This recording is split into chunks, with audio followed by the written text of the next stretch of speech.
So we're here to talk about what the young ladies who attended National Park Seminary and later National Park College, what they wore, what the school expected of them, how they followed the rules, and sometimes how they didn't. Because it's a very broad topic, and it's one that I happen to be kind of interested in, I've got a lot of pictures, so I'm going to blow through things pretty quickly. So I meant to ask Frank or Bonnie, if I'm getting up to like 40 minutes, just let me know, and then I'll click through the rest real fast. I don't want to keep everybody here all night. So you don't want to be here all night. That's just the first hour. Right, and then, right, part one.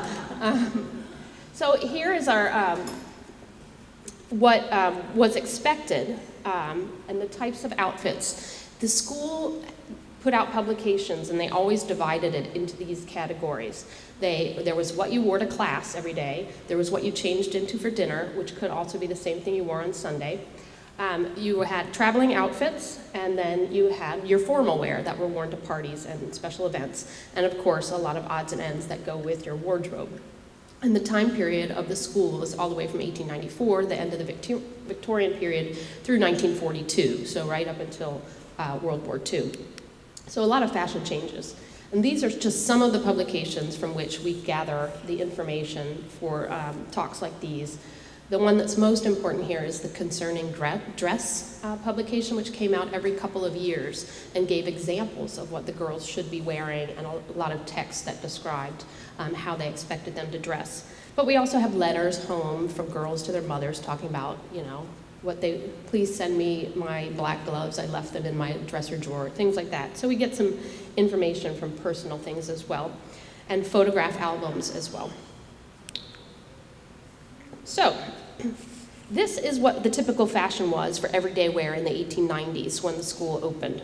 Wasp waistlines, really, really skinny at the waist, A-line skirts, leg of mutton sleeves, which got puffier and puffier throughout the 1890s, and then lace or ribbon trimmings that could be switched on from one dress to another to sort of jazz up a boring dress by adding a different pattern to it. And usually, girls of the age who went to school here, which is about 14 through about 20, didn't usually wear dresses during the day. They would wear a skirt and a shirt waist, or just waist. Does this have a blinker? Yeah, which is what she's wearing right there, which is just, it looks a lot like a dress, but it's actually two pieces. The first evidence of what the school expected from its students comes from the 1896 catalog, in which it says, quote, "We believe that correct principles in dress should be inculcated just as carefully as the principles of any other branch of expression. Harmony must be secured between the inner life and the outward form, else much of usefulness is lost. A young girl cannot be allowed to outrage taste throughout her school life by careless schoolgirl dress, and then be expected suddenly to develop into a well-dressed woman. Good dressing is an expression of individual taste." Sorry, my bad. It's okay. "Nor is it synonymous with the extravagance of great expense. Beautiful fabrics are so inexpensive now that bad dressing, even in poverty, is unpardonable. It is not lavish but judicious spending that achieves good results. Since girls frequently come to us provided with everything that they don't need and lacking everything that they most need, we make the following requirements and suggestions." So, needless to say, they had a lot to say about what the girls were wearing. So up here we see a couple of the things that were expected for everyday use. They were expected to be casual and non-restrictive in style, just above floor length, with any variation on trimming and materials as long as it was not overly done. At least 2 of these types of gowns should be provided for each season, and they should be simple, inexpensive, and healthful. And this is what they looked like.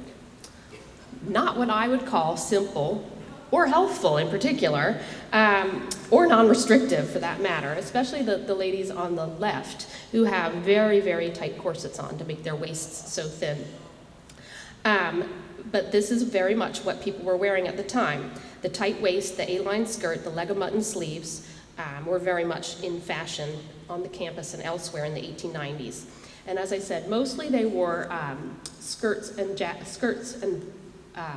shirt waists, and all of these pictures is what they're wearing. They're actually not wearing dresses. And you can judge a time period through the photographs, which often don't have dates on them, based on the size of the leg of mutton sleeves. These are from about 1894 to 96, the first years of the school's operation. And these are from a few years later, where they're getting a little bit smaller, closer to 1900 or so. And walking was a very big part of the educational program here at National Park Seminary. Girls were required to walk 100 miles per year and log it every year. It was thought to be healthful and improve their ability to learn and to study and to enjoy nature. And these photos are likely showing the girls in what they wore when they were out on their requisite recreation hour. On the left side, I think these are what are called rainy daisies, which are shorter than normal dresses, a couple inches shorter than what they would normally wear at this period, specifically for walking to keep the hems from getting wet or muddy. Makes sense. And you can see why this might have been a big concern, because the girls did get into some hijinks. And I mean, they had to walk a lot, and they walked down to Rock Creek all the time. And so we see that they hiked in these full-length skirts and jackets and tight corsets. That was the style, and that's what they did. And here we go, a couple more out in the woods. The one on the bottom is labeled the climber. I don't know if you can see her, but she's in a full-length skirt attempting to rock climb, which I think is pretty badass. Sorry for my language. And this one is from around the 1900, 1905, and I think they're probably walking into Kensington or Silver Spring because they're wearing hats, which usually weren't required when the girls were walking on campus. After the turn of the century, around 1905 to 7, a new corset style came into fashion, which caused the body to form an S curve. It basically pushed the body in a way that made your bottom stick out one way and your top stick out the other way. It looks extremely uncomfortable, and you can see from the top slide, that's the old style, and then that's the new style, which was very much a la mode. And what it caused was that when you wore a shirtwaist, it would poof out in the front. So here we have a few pictures of students wearing that new trend. This one on the right in particular, you can sort of see how her back is swayed in the S curve. Definitely the poofy blouses. A survey conducted in 1910 of wealthy high school students at a private New York City school found that each spent an average of $556 a year, and that was $14,000 today, annually for clothing, and they admitted that they would gladly spend more than that if they had an unlimited budget. Similarly, the students at NPS were deeply interested in the latest fashion trends. We have letters in which girls are begging their mothers to send the latest fashion magazines or to send them a certain very important wardrobe item from home. We have one where the student is having an evening dress made in DC at great expense, but she explains to her mother how, quote, necessary it is to have for going to town for plays and musical performances. It's interesting because the school actually banned the students from having dresses made in DC while they were here. They were supposed to have this taken care of at home on their vacations over the summer or over the Christmas holidays because it was too time consuming and took them away from their studies to go into town for various fittings. But obviously they did it anyway. The same student, a couple of months later, bought a cape and takes a page and a half to explain to her mother why she needed it. She says, "I don't mean to be extravagant, but I think I really did need this, or I wouldn't have gotten it." The cape cost $12 in 1896, which is about $325 today. The school pleaded directly to parents in their publications, stating, quote, "The correct principles in dress should be inculcated just as carefully as the principles of any other forms of expression. Good dressing is a means of grace. If the years of youth are the best years for forming standards, let the wardrobe express and emphasize this object. A frivolous wardrobe never develops earnestness of purpose. An extravagant wardrobe never teaches thrift or industry. On the other hand, a somber wardrobe represses enthusiasm. A negligent one impairs self-respect, An inappropriate one awakens self-consciousness. What are you supposed to wear? We appeal to mothers to help us secure for our girls this best influence by giving them the effect of simple, harmonious, and healthful dress. But despite their pleas, dressing became quite competitive, as the girl who had her dress made in DC proves. She had a very elegant evening gown made. So this fact was being recognized by the school administration and discouraged. They said, quote, "The success and social recognition of your daughter at school will depend solely upon her real worth, not upon her wardrobe." However, this verbal admonition was not enough to stop mothers from sending their daughters with inappropriately extravagant or tight-fitting clothes. Thus, the school, like many other institutions of the period initiated a mandatory uniform policy in 1912. In instituting the uniform policy, the school said that, quote, "We hope thus to eliminate the motley array presented by the varied interpretations of the phrase, quote, 'a few simple dresses in cotton and wool.'" Initially, the school required 4 one-piece sailor-type dresses. These were known as Peter Thompsons because that's the name of the company that was most famous for making them. I always tell this, so you've probably heard it before, but my husband's name is Peter Thompson, and I think that's pretty funny that they named a girl's dress after him. But the Peter Thompsons were required to be one piece with a blouse and skirt combined by a stitched belt. It didn't have to be made by Peter Thompson Company in particular, but it must be, quote, "of the strictly tailored style known by that name." This dress was put on every day in the morning before breakfast and worn until the hour to dress for dinner, which was at 5:20 Monday through Saturday and 1 o'clock on Sunday. And during the school years, the school actually ran Monday through Saturday. Sunday was off, and Monday was off to go downtown to run errands, sightseeing, and of course go shopping. And this is the Concerning Dress publication. So you can see they put out every year examples of what they expected the students to wear for their uniforms. Oh, geez. And again, 1923, a couple years later, we see that the uniforms are getting shorter and the waistlines are getting looser and lower. Of course, hair is also getting shorter because it's coming into the bob era. And I'm sorry? Yeah, go back and forth, sure. So that's 1919, 1923. So you can see the differences, especially in the waistlines. But you'll note they're very sensible shoes and stockings as well. And here are some more casual photos of the girls on campus wearing their Peter Thompson uniforms. Those steps are partially collapsed. They are in the Glen and parts of them are on their side. I think. No, those are the ones that lead up to the villa, right? Those are still intact. Right. Those little tiny bushes that line those steps are now overgrown into a big arbor that you sort of have to stoop to go under.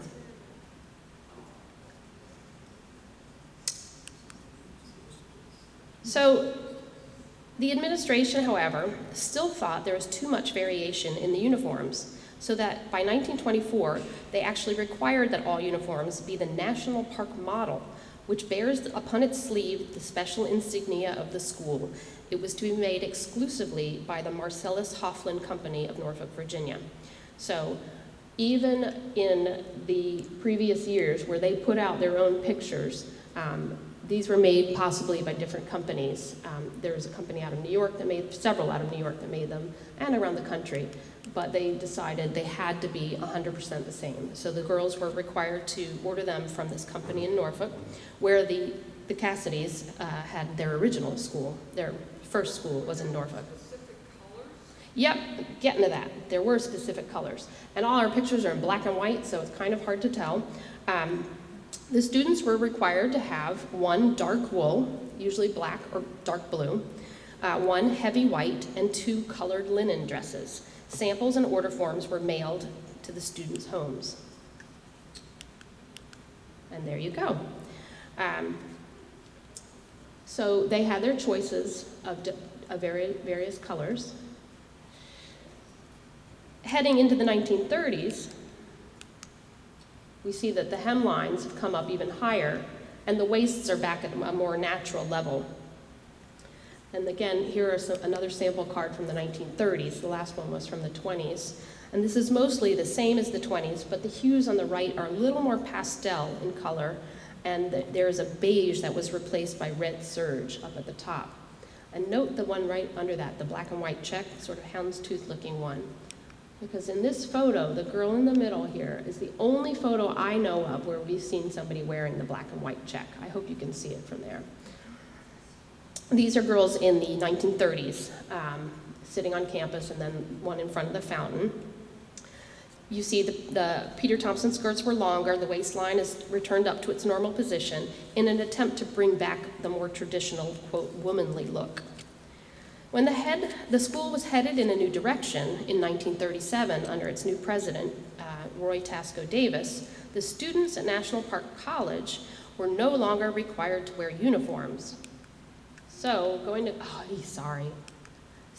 class might look something more like this. Instead of everybody wearing their Peter Thompsons and rushing, they might be wearing much more casual clothes and also running to get to class on time. And here they are relaxing in the 1940s in the Bluebird Cafe, which was the tea room. And here's how you might see them sort of resting between classes. Finally, some color images, and hanging out in a dorm room or some corner of the school in the evening. So those are the uniforms and the daily wear of the students. So what about dressing when they weren't in classes? Outside of the required uniform times for daily school wear, Monday, as I said, Monday through Saturday and on Sunday mornings, the students were required to bring 3 dinner dresses. One must be a white, this is it from the early years, the early 1900s, 19-teens. One must be a white tub dress and the other 2 light and dainty in color. So a tub dress, I looked up. Boy, it took a long time because it thinks you want to search under tube dress, which is not what I was trying to search for. Apparently it meant it could be washed in a tub, like you could wash it at home, you didn't have to send it to a special laundress. That's what my understanding is. These, and they were very lacy, and they were also called lingerie dresses. Why you'd want to hand wash this, I have no idea, because it looks very delicate. But these were what were expected to be worn at dinner in light colors in the beginning of the school years. They should be of a simple material, such as organdy, voile, crepe, or light silk. The dinner dresses could also be used, or another dress supplied, for Sundays at home, to be made of lightweight wool or silk. And here are some examples from 1900. These are obviously a lot more embellished than your simple tub dress that we were just looking at, but they look lovely nonetheless. These are cyanotype, I don't know if they're actual photographs, but they're called cyanotypes, and they turn blue when they're exposed to light, so that's why they look so off in color. And here we have on the left the Silly Six. I don't know who they are, but I love them. And on the right side, I think it says a Sunday group. So there they are dressed in their Sunday dresses. Here are some more lovelies from about 1905 to 1910, showing off what they would wear on a Sunday afternoon. When they spent their time calling on each other, different sororities would invite other sororities over for tea. There were various reasons that you would call upon a different sorority. Your whole sorority would go over as a group. Here we go, there's another one. So the school indicated that trimmings on dinner dresses should be no more elaborate than shown by student models. We're seen here in the 1915 version of Concerning Dress. But that didn't seem to be the case, obviously, as we see here from the 1919 to 20 school year, showing the girls on the grounds labeled One Sunday. So I think their dresses are quite a bit more elaborate.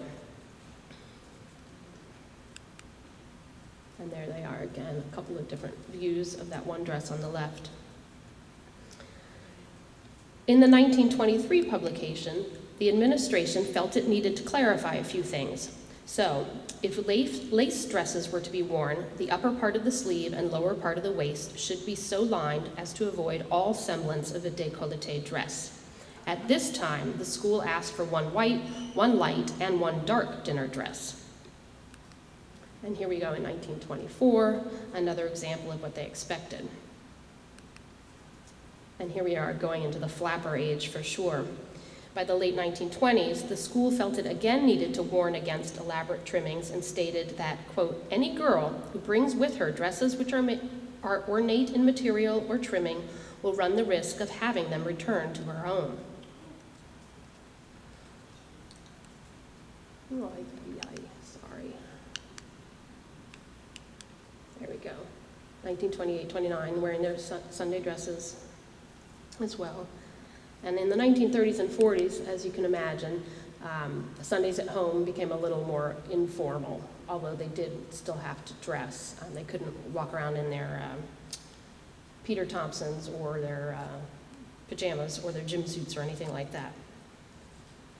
So we've covered uniforms, we've covered Sundays and dinners, and now what about heading into town and traveling to and from the school?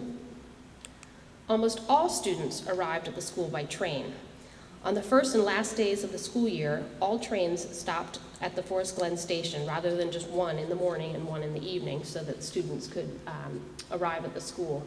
And this is our lovely poster that we have for sale that was drawn by a student here at the seminary of a lovely 19-teens young woman waiting for her train.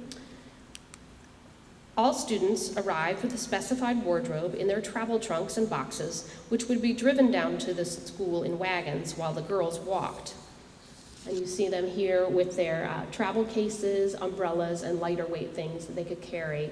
And I think they're waiting to catch a train on the lower photograph.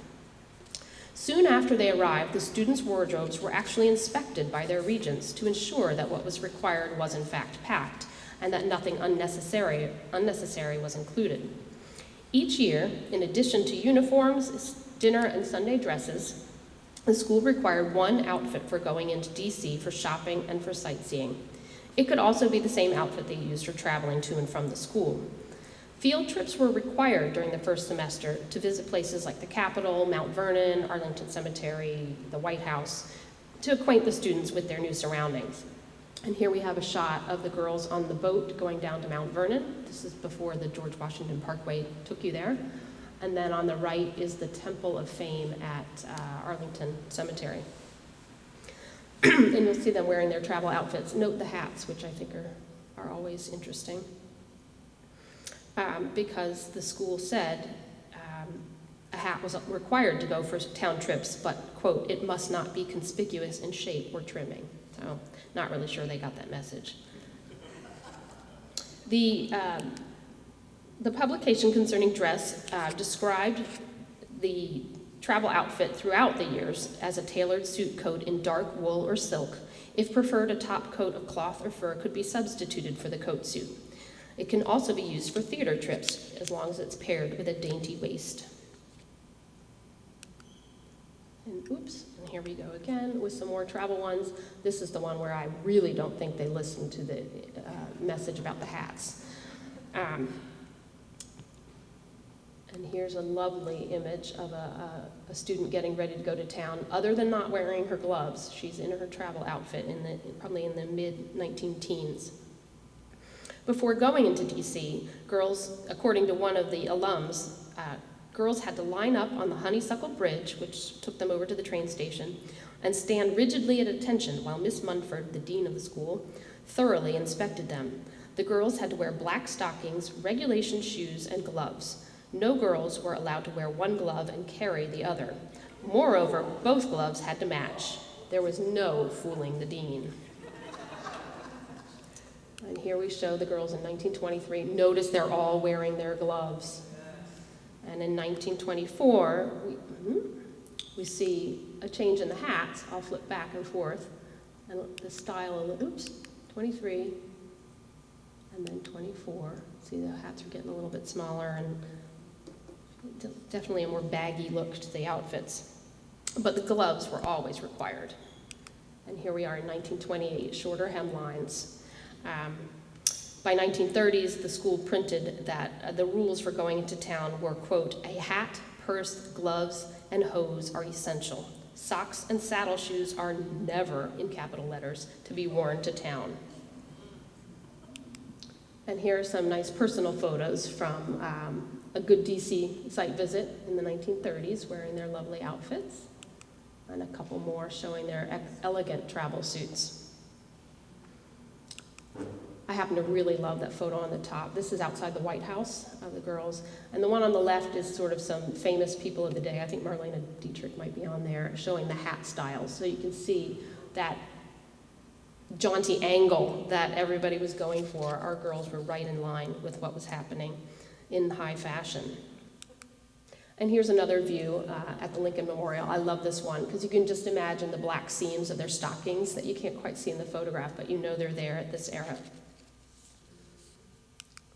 And finally, the school had very specific requirements for what to wear for formal occasions. Before about 1910, we don't have many images of what formal attire was needed at NPS. We know that they did dress up for occasions, such as an annual reception that was held with senators and their wives that celebrated the different states represented by each student, and formal dresses were needed for performances in the Odeon. So here are some things that they might have worn. Each student was required to bring only one evening dress, which was to be made of modest materials and cut on moderate lines without a train. So that would not have been allowed here. It may be cut out at the neck below the collar line, but never low enough to offend the most critical taste. There were to be no straps, and they must have sleeves. According to the school, quote, extreme décolleté and iridescent ornaments on elegant materials belong to matrons and dowagers. A girl's dress should be characterized by freshness and simplicity. And here we have an example of what they expected from 1919. The dresses at this time had to be of white or a light color with no elaborate fabrics, nothing sleeveless, and the school specifically stated that there could be no cheating by applying ribbons or bands to cover bare shoulders. I find this an interesting story just personally because I was in Italy this summer with my family, and you're not allowed to go into the Vatican if you don't have your shoulders covered or your knees covered. And we actually hadn't intended on going that day, but there was no line. And so my sisters and I were like, let's just go. And my little sister had a sleeveless shirt on. So I took some paper and folded it into fan shapes and shoved it in our sleeves to make little paper sleeves, and they were really cute, and they did not let her in. So anyway, the school was the same way. You could not get away with cheating like that. The school, in fact, said the trimming should not include profuse spangles. By 1923, we see the classic drop waists, more elaborate ornaments, including a headscarf on one of these girls, and more variety in color. In these years, 1923 and 24, gold or silver cloth or heavy brocade were strictly forbidden.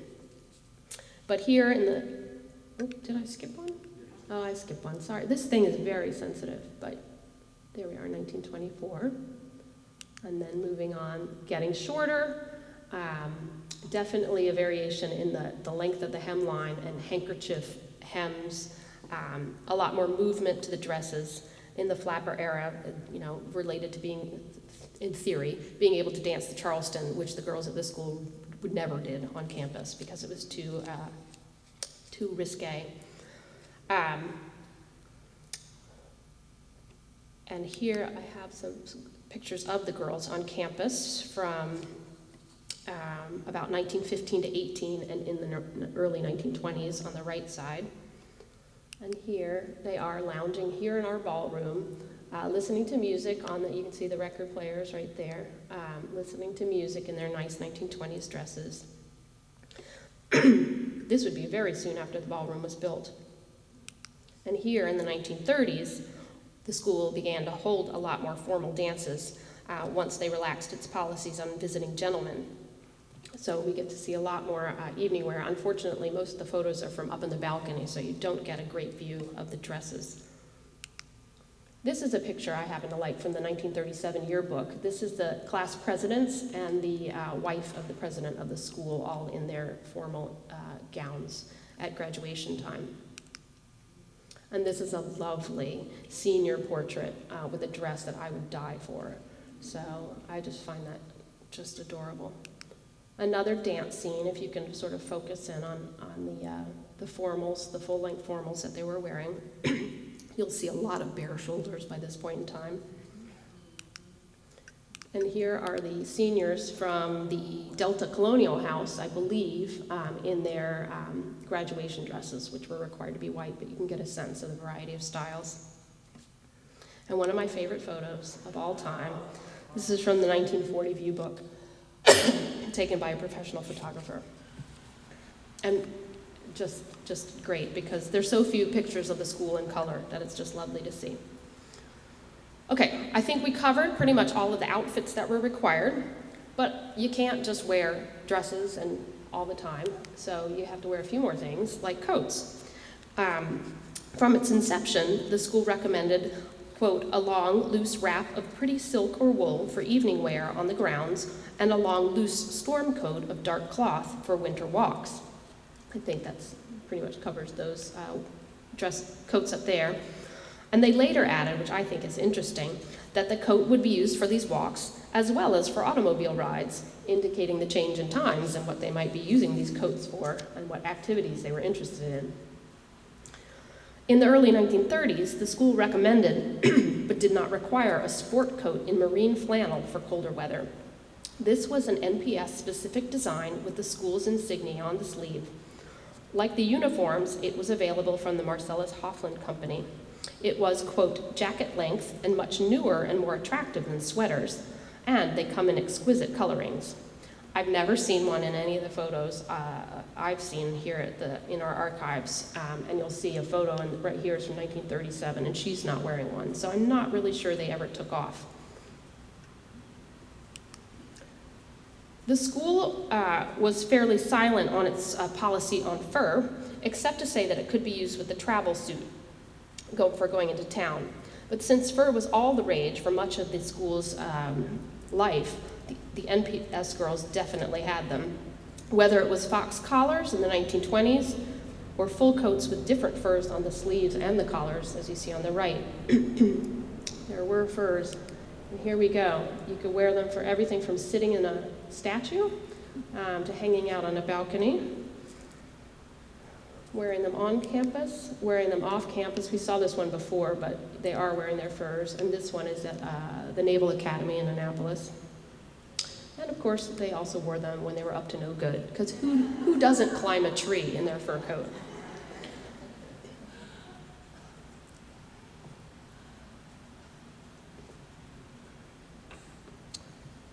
Now, shoes. Of course you had to wear shoes. And you can see that the school had very specific requirements, not surprisingly. We have a letter from Helen Cargill to her mother in 1915 about shoes, in which she says, no, I don't think it was a good plan to send all those shoes home. I suspect the school made her, but I don't know that for sure. Most of them were colored pumps to wear with evening dresses and light colored topped shoes. Of course, we can't wear either kind out here, but it was nice to have them if you happened to be invited at any place for a weekend. A lot of girls hid bronze pumps and extra shoes in laundry bags until inspection was over. I think they would be more sensible if they restricted the buying of more shoes, because loads of girls went in town the following Monday and just bought more shoes. I bought a pair myself. So there you have it. This is what they were supposed to bring, and I think by the time they went home, they might have needed a whole nother trunk for their shoes. So this is what they probably wore in the 1890s and into the 1900s for their daily walks. Their sensible shoes. You might have seen on the last page, they were required to have 3 eyelets on their Oxfords. This is a 19-teens boot with a little bit pointier toe at that time. And definitely they did wear white Oxfords, we know. This ratty-looking thing down here was actually a shoe from the campus. It was found in the senior house, I believe, or senior house annex. Bonnie's shaking her head. It was found in the Japanese bungalow. Yeah, I believe behind a wall or in some cavity when they were doing construction there. So, and it's an authentic turn-of-the-century student boot, I assume, unless, I don't know what else it would be. And here we go, what they might wear to dinner on this side, some sort of dressier shoes, and then these guys might be more of what they would wear to the formal events. In the 1920s, these are what they would definitely wear, brogues or oxfords like this for daily wear in darker colors, and one in light color to go with white uniforms, darker colors to go with the dark uniforms, a very sensible town shoe, and something that they might wear to dinner. Some more dinner options up top, and then the more formal shoes, the metallic shoes, were allowed later in the school's history. Never on the dresses, though. 1930s, not too different. Heels get a little bit higher on the pumps. And of course, they could go without shoes. And here we are in the 1940s, typical party shoes, very metallic at this period in time. And the daily wear, finally, the girls are seen in the ubiquitous saddle shoes or loafers in all the photos from this era, and might have worn something like on the bottom right to go into town. All right, gonna get a little risque here. Given the school's very well-defined requirements for clothing, it's not too surprising that they made requirements regarding undergarments as well. They said that strong black cotton hose must be worn at all times with slippers and with pumps, when silk hose at all times except with slippers and pumps. When silk hose, either black or colored, may be worn. So I don't know if you can see it, but these are the different variations in hose that could be purchased in 1907. This broadened to 1920 to include black, brown, white, or a dark mixture for school wear. And of course, they had to wear silk hose to match their shoes or their gown at dinner. They were required to bring a robe from the earliest days of the school. It was called a kimono from the 1890s on, which I find interesting. And this is an example from the 20s, the 30s, and the 40s. Pink, apparently, when you're doing your Google search on 1920s robes, pink is the ubiquitous color for robes of the time. And these were necessary for bedroom and bathroom use, as I said, from the earliest days of the school. Interestingly, by the 1930s, students were allowed to wear their pajamas with robes to go to breakfast in the informal tea room, not to the dining room, of course. There were provisions for the girls who lived in Aloha. If they wanted to come into the tea room, they had to come through the second floor connection to Main, and they were not allowed to go outside through the courtyard to get into the building the short way in their robes.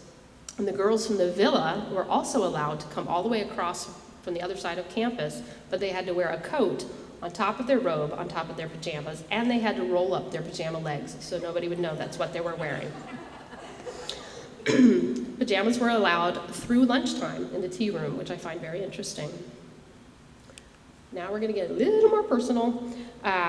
Underclothes were required by the school to be, quote, simple and substantial to withstand the hard wear of a public laundry. And here's what they probably looked like in the early days when they were trying to achieve the wasp waist that we see on these two ladies. I imagine they had their roommates help them get these as tight as possible. In the pre-Edwardian era, this is when that S-curve corset came into fashion that made the ladies bend at a strange angle. And they sort of forced them, and again, I'll point out that one where you sort of see her at that S bend. And that was caused entirely by the corset itself. In the 19-teens and the 1920s, particularly after World War I, undergarments began to conform to the ideals of a flatter chest and a more boyish figure. The women's rights movement had a strong effect on fashion. Most importantly, the confining corset was finally discarded, replaced by a chemise or a camisole and bloomers, later shortened to panties or knickers, and during the mid-1920s, all-in-one lingerie became popular. And here are some 1930s and 40s examples. I don't think the girls probably wore this daily.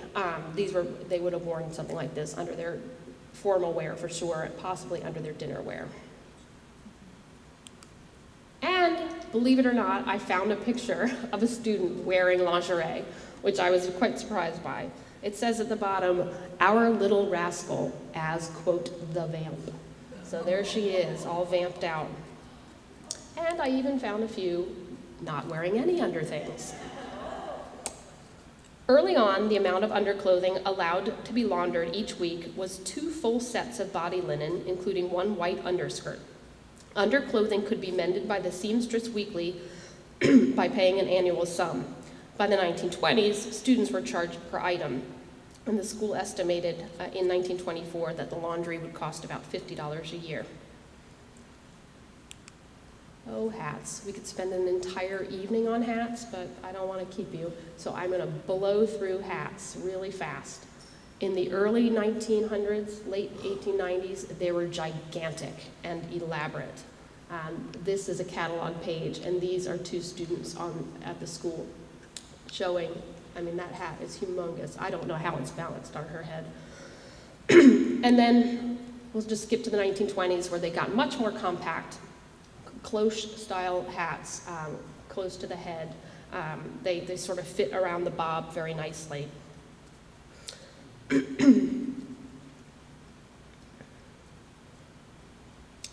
So the further rules from the school were that no hats, headscarves, turbans, jackets, or heavy coats were to be worn in the dining room, and no uncombed hair or hair with pins in it was allowed either.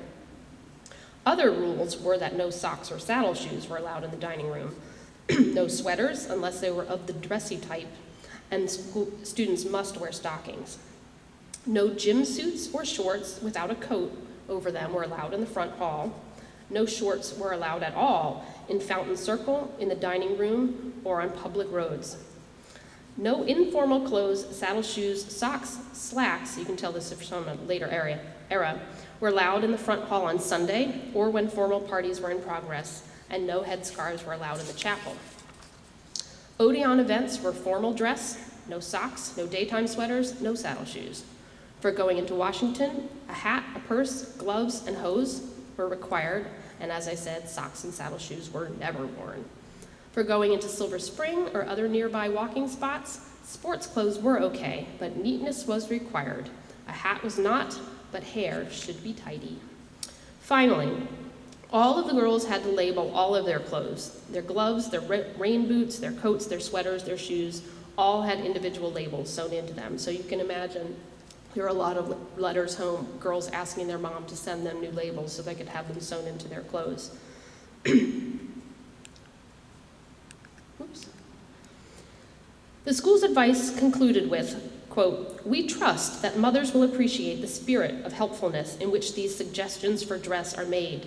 They are dictated by a desire to save unnecessary expense and yet supply all real needs, thus affording the anxious mother a comforting assurance that her daughter is dressed in harmony with her surroundings and with the ideals of the community in which she dwells."